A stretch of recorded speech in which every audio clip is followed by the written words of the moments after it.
Welcome to Commerce Education Online. Today we will discuss activity ratio और turnover ratios. देखो, सबसे पहले हमने short term financial position trace out करने के लिए करंट रेशो और क्विक रेशो फाइंड आउट की थी। देखा था कैसे कैलकुलेट करेंगे, उससे हमारी शॉर्ट टर्म फाइनेंशियल पोजीशन पता लगती थी बिजनेस की। सेकेंडली हमने सोल्वेंसी पोजीशन देखी थी, यानी बिजनेस की long term financial position check करने के लिए हम लोग सोल्वेंसी रेशो निकालते हैं। अब सोल्वेंसी रेशियो में आपकी आ जाती थी डेब्ट equity ratio, total asset to डेब्ट रेशियो या डेब्ट to total asset ratio, proprietary ratio और interest coverage ratio. Now we will discuss activity ratios. ये थर्ड आपकी कैटेगरी आ जाती है activity ratio. Activity ratio major how well the facilities at the disposal of the concern are being utilized, कि जितनी हमारे पास facilities लगी हुई हैं वो कितनी यूटिलाइज हो रही हैं बिजनेस में। These ratios are known as turnover ratio, इनको टर्नओवर रेशियो भी बोलते हैं फर्म के। और in other words we can say these ratios measure the efficiency of the business. Business की एफिशिएंसी को मेजर करती है ये, कि इन्वेंट्री का कितना अच्छे से यूटिलाइजेशन हो रहा है, फिक्स्ड एसेट्स का कितने अच्छे से यूटिलाइजेशन हो रहा है, वर्किंग कैपिटल का यूटिलाइजेशन कैसे हो रहा है, डेटर्स टर्न ट्रेड रिसीवेबल का क्या सिचुएशन है। इनसे इसमें हम सारी चीज चेक करते हैं। यानी पहली जो आपकी आ गई short term financial position check करना, दूसरी आ गई आपकी long term financial position check करना, तीसरी आ गई अब बिजनेस की एक्टिविटी को चेक करना। यानी हम ये भी कह सकते हैं कि बिजनेस के रिसोर्सेज कितने यूटिलाइज हो रहे हैं, या हम इसको एफिशिएंसी रेशो भी बोल सकते हैं। इसको हम एफिशिएंसी रेशो भी बोल सकते हैं, क्योंकि एक्टिविटी रेशो से हम टर्नओवर रेशो से बिजनेस की एफिशिएंसी भी चेक करते हैं। समझ आ गया बेटे? यस। अब सबसे पहले इसमें देखेंगे हम inventory turnover ratio. Inventory turnover ratio क्या होती है बेटा?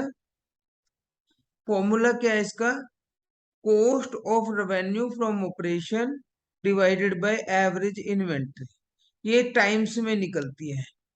अब एवरेज इन्वेंट्री का मतलब क्या है? सिंपल है बिल्कुल, opening stock plus closing stock divided by 2।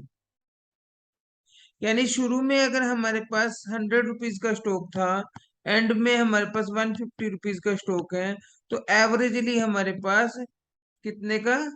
125 का स्टॉक रहा।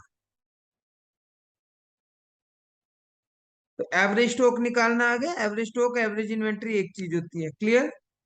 नेक्स्ट आपकी आ जाती है cost of revenue from operation.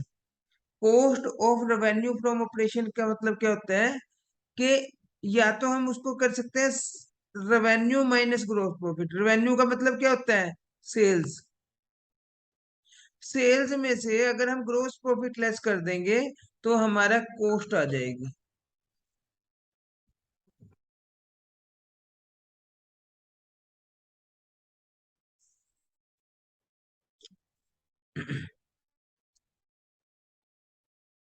तो इन्वेंट्री कॉस्ट ऑफ रेवेन्यू का मतलब क्या होता है? सिंपल देखो, इसको अगर हम पूरा वीडियो ऑन कर लें, अगर कर सकते हैं तो।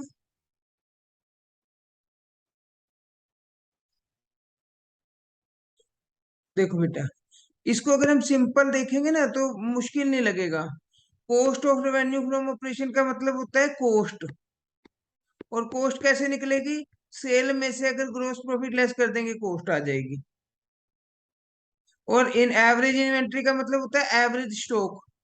एवरेज स्टॉक कैसे निकलेगा हमारा?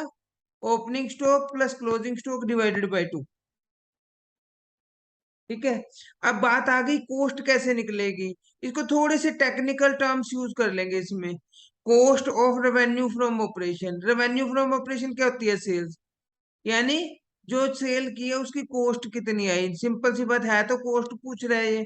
कॉस्ट कैसे निकलेगी हमारी? कि सेल्स माइनस ग्रोस प्रॉफिट। यानी रेवेन्यू जितनी भी हुई है और उसमें से ग्रोस प्रॉफिट लेस कर देंगे, कॉस्ट आ जाएगी। या दूसरा तरीका क्या है? Opening stock plus purchase plus carriage plus wages यानी all direct expenses minus closing stock, यानी ट्रेडिंग अकाउंट की डेबिट साइड प्लस कर दी, उसमें से क्लोजिंग स्टॉक लेस कर दिया। ये सारी ट्रेडिंग अकाउंट की डेबिट साइड है ना। ट्रेडिंग अकाउंट की डेबिट साइड में क्या आता था हमारा, opening stock plus purchase plus all direct expenses, और क्रेडिट साइड में क्या आता था, क्लोजिंग स्टॉक और रेवेन्यू, रेवेन्यू फ्रॉम ऑपरेशन यानी सेल्स। तो हमने क्या किया, इसमें से क्लोजिंग स्टॉक लेस कर दिया। मतलब सिंपल सी बात है, अगर हम ये देखेंगे, ये ट्रेडिंग अकाउंट है हमारा,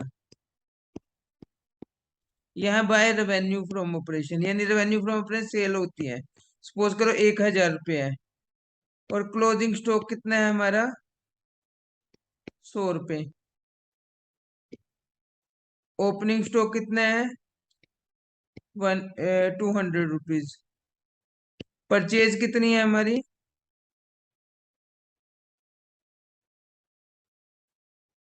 800 रुपये। तो इधर का टोटल कितना है, 1100, और इधर का 1000, तो 100 रुपये क्या आ गया, ग्रोस प्रॉफिट। समझ आ गया, ग्रोस प्रॉफिट समझ आ गया, ये कैसे आया, ये तो 11th में किया हमने। ग्रोस प्रॉफिट आ गया। अगर हमें कॉस्ट निकालनी होगी, तो एक तरीका तो ये है, रेवेन्यू यानी 1000 रुपये, रेवेन्यू 1000 रुपये माइनस ग्रोस प्रॉफिट 100 रुपये, कितनी आ जाएगी कॉस्ट, 900 रुपये। ठीक है। दूसरा तरीका क्या है इसको निकालने का, कि ओपनिंग स्टॉक 200 रुपये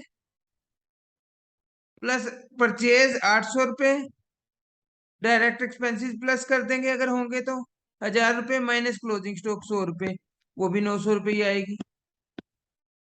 समझ आ गई। तो दोनों तरीके यूज कर सकते हैं हम इसके लिए, या तो ये कंसीडर कर लो, और या ये दोनों कंसीडर कर दो, ये सेल्स और ग्रोस प्रॉफिट, या तो ये कंसीडर करो और या ये कंसीडर करो। ठीक है, इज दैट क्लियर। तो क्वेश्चन करेंगे हम 41, inventory beginning of the year, इसका मतलब opening stock, inventory end of the year, इसका मतलब closing stock, purchases, wages, carriage, revenue from operation यानी सेल्स। अब इन्वेंट्री टर्नओवर रेशियो निकालनी है, यानी cost of revenue from operation, इसको कॉस्ट ऑफ सेल्स भी बोलते हैं, डिवाइडेड बाय एवरेज इन्वेंट्री। अब एवरेज इन्वेंट्री कैसे निकलेगी, opening plus closing divided by 2, 90 plus 110 divided by 2, 1 lakh. अब cost of revenue from operation कैसे निकलेगी, opening stock plus purchase plus all direct expenses minus closing stock, ये वाला 3 लाख आ गई। Cost of revenue from operation 3 lakh आ गई। तो फार्मूला क्या हो जाएगा, 3 लाख ओवर 1 लाख, 3 टाइम्स आ जाएगी।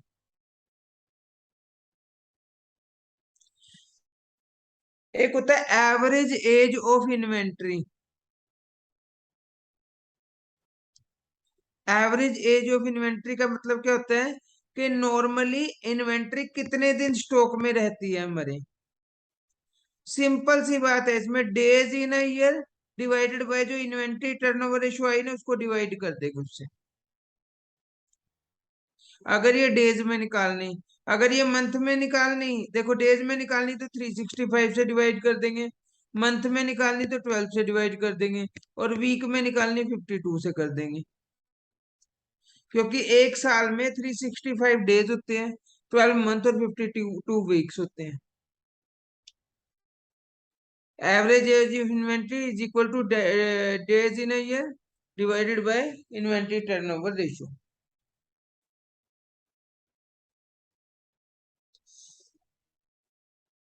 From the following information related to a company, calculate inventory turnover ratio. Inventory in the beginning at the end, net purchase, wages, salary लेंगे नहीं क्योंकि डायरेक्ट एक्सपेंसेस नहीं है। रेवेन्यू फ्रॉम ऑपरेशन कैरीज ले लेंगे, carries outward नहीं लेंगे क्योंकि इनडायरेक्ट होता है ये, कैरीज इनवर्ड ले लेंगे। और रिटर्न आउटवर्ड का मतलब क्या होता है?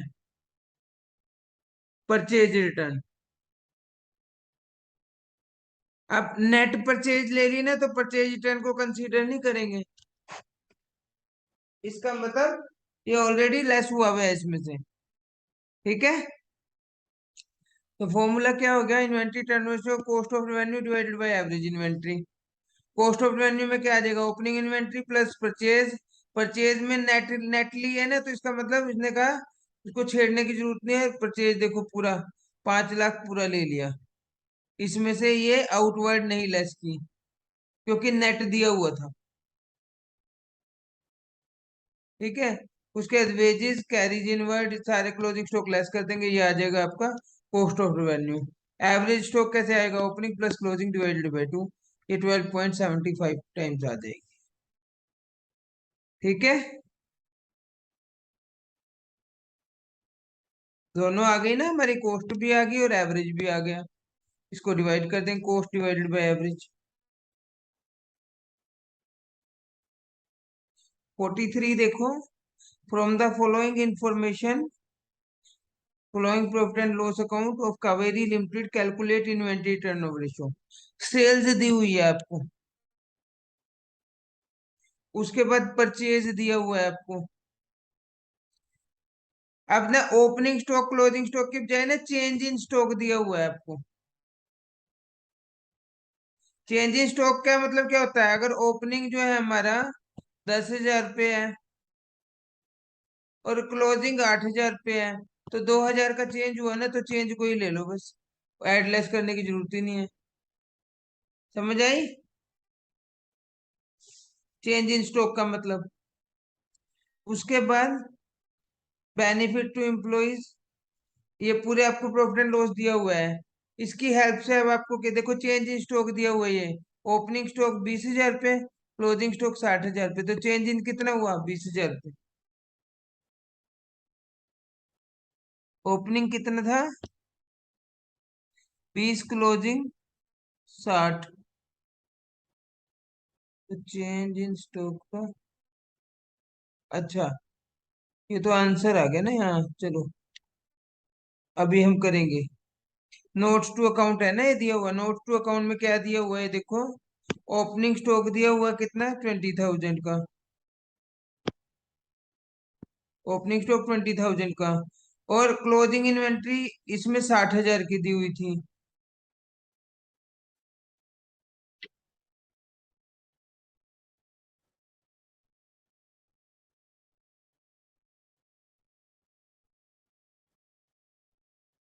हम्म, 80 है बेटे, ये ना थोड़ा समझ नहीं आ रहा। 80,000 है ये, मैं 20 सोच रहा था इसको। ओपनिंग इन्वेंट्री 20, 80, क्लोजिंग इन्वेंट्री 60, तो चेंज कितना हुआ? 20,000 हो गया स्टॉक में। समझ आ गया? खुशी 80,000 है ना बेटे, बुक में देख लिया होगा आपने। अब देखो ओपनिंग और क्लोजिंग दी हुई, तो एवरेज तो निकल जाएगा, opening plus closing divided by 2, 70,000। अब हमें cost of revenue from operation निकालना है। Purchase of stock in trade plus change in inventory.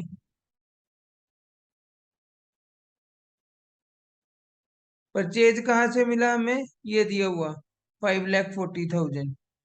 या तो ऐसा करो, opening stock plus purchase minus closing stock कर दो, तब भी वही आ जाएगा। ओपनिंग स्टॉक कितना है? 80,000 plus purchase 540 minus closing stock 60, तब भी आपका 560 आ जाएगा ये।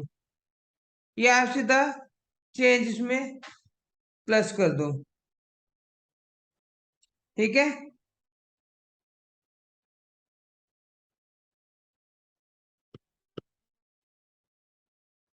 ये 8 टाइम्स आ जाएगा। नेक्स्ट क्वेश्चन देखो, रेवेन्यू फ्रॉम ऑपरेशन दिया हुआ है आपको, परचेज दिया हुआ है, चेंज इन स्टॉक दिया हुआ है। चेंज इन स्टॉक के नीचे डिटेल दी हुई है कि ओपनिंग स्टॉक 60 था, क्लोजिंग स्टॉक 68 है। क्लोजिंग ज्यादा था तो यहाँ माइनस होगा एक्सपेंसेस में से। अब देखो, इसमें पहले हमें क्या निकालना है, वेजेस भी दिया हुआ है, सैलरी भी दिया हुआ है, कैरिज इनवर्ड भी दिया हुआ है।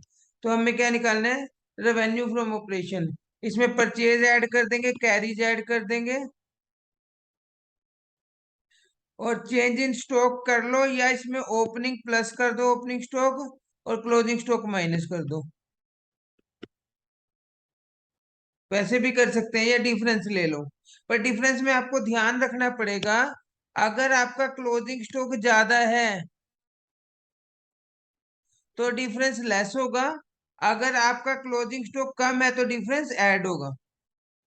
ये ध्यान रखना पड़ेगा बेटे आपको, अगर आप डिफरेंस लेके चल रहे हो, क्योंकि ओपनिंग ज्यादा है फिर तो वो ऐड करना पड़ेगा, कॉस्ट निकाल रहे हैं हम।